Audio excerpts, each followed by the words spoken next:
In today's market overview, I'm talking to Willem Visser about the global and the local factors that influence the market lately.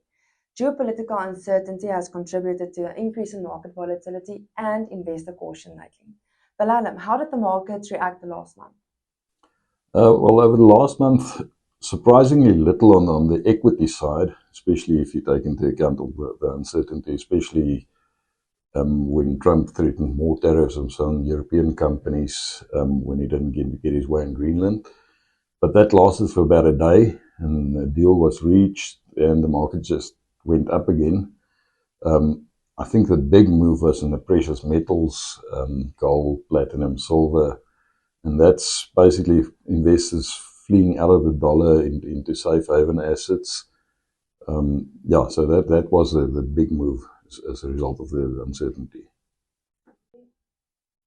And how did all these factors influence our local market?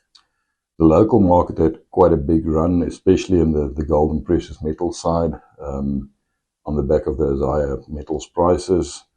The local shares didn't do that much, I think, yet.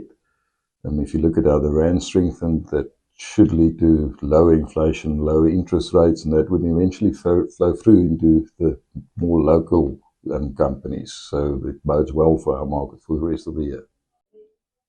The rand strengthened against the dollar, and this placed short-term pressure on your offshore returns. This emphasizes the importance of a well-diversified portfolio with exposure across all your asset classes, currencies, and regions. This remains an essential part to manage your risk and support your long-term goals. Until next time, thank you.